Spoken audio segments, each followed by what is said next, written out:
Enggak, saya singkat ceritanya. Nanti itu Pak, setelah alam ini hancur sehancur-hancurnya, bumi gempa, gunung meletus, air laut tumpah ke darat, halilintar menyambar, planet-planet bertabrakan, semua yang hidup mati bareng tanpa persiapan, termasuk malaikat mati.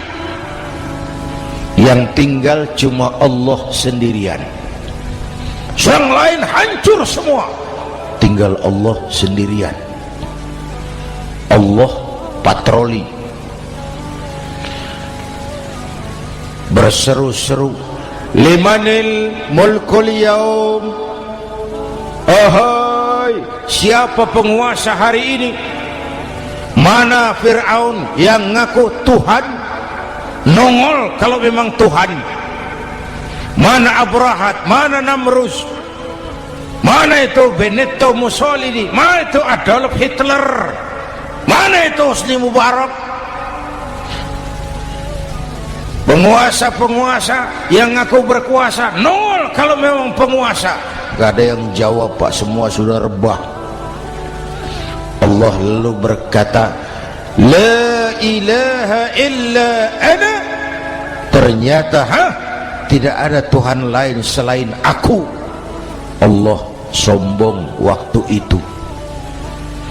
Kalau Allah sombong itu pantas. Hadis qudsi mengajarkan al-kibriya'u libasi, sombong itu pakaianku, kata Allah. Cuma aku yang pantas pakai.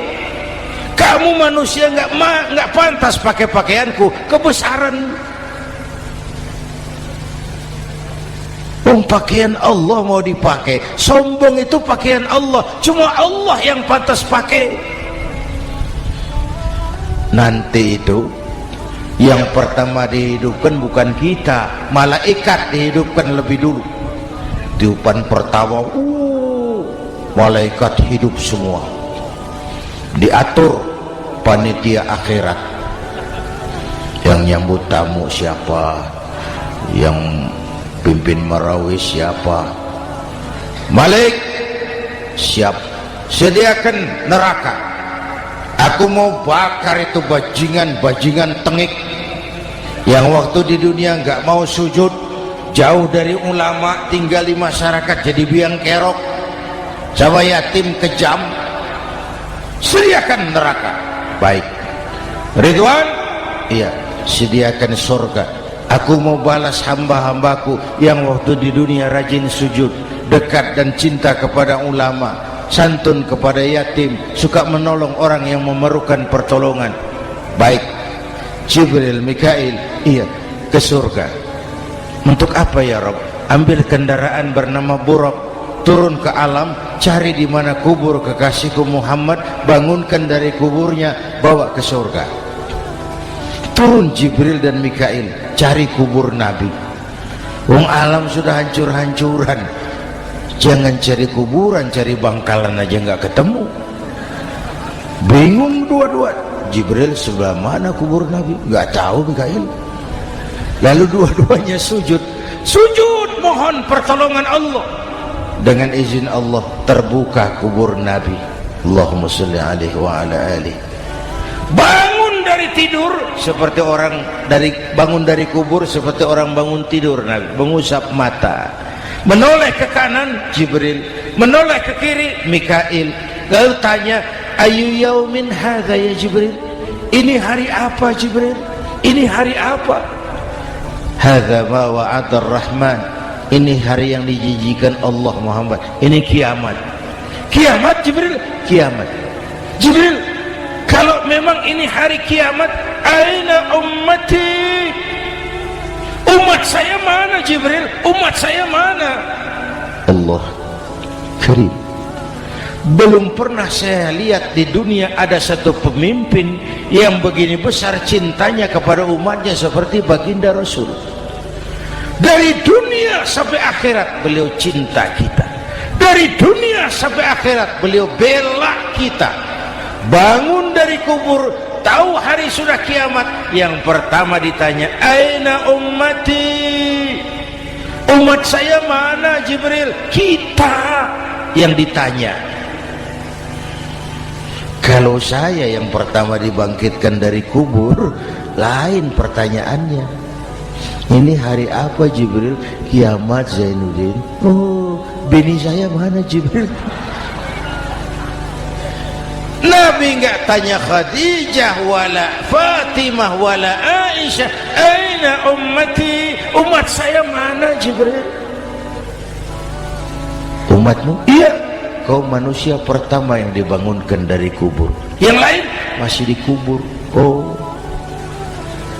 Lalu kita ke surga Muhammad. Perintah Allah, perintah Allah. Sampai di surga seperti orang tidak betah Nabi itu, resah, gelisah, mondar mandir, mukanya murung. Yang punya surga kan negur, Muhammad, labbaik ya Rabb. Tidak enak di surga ya?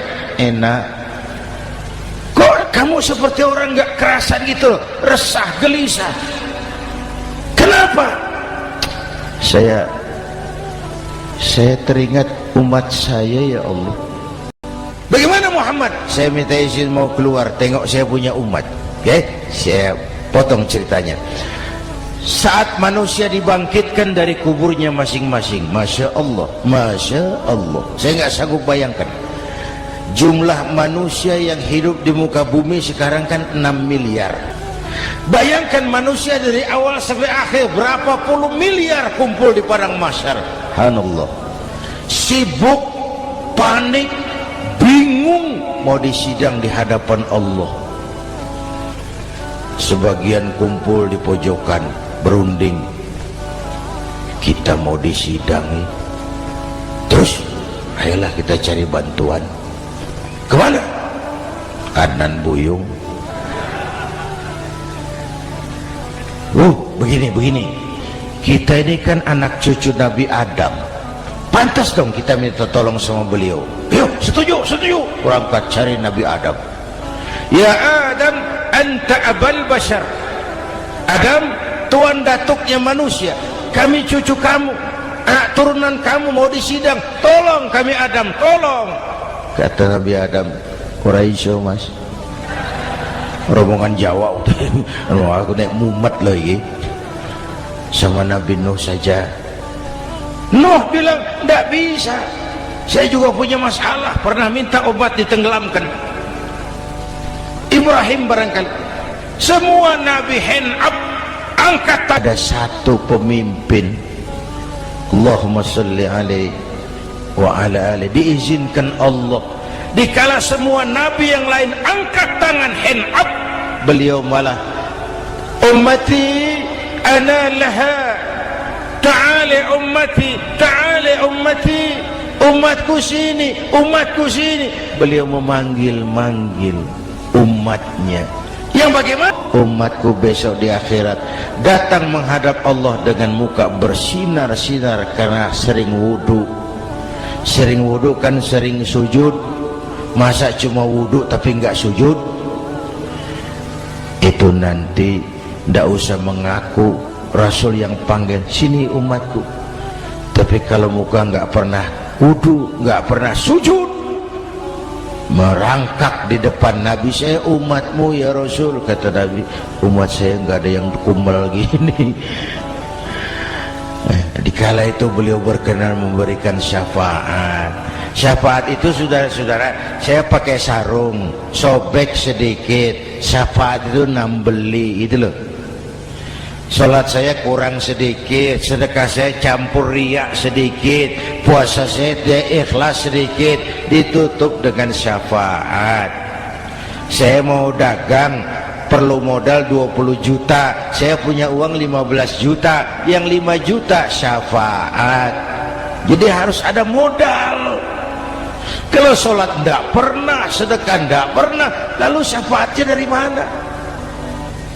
Yang dapat tambelan itu yang punya sarung bolong, punya sarung sobek, ditambal dengan syafaat. Lah kalau tidak ada sarung, apa yang mau ditambal?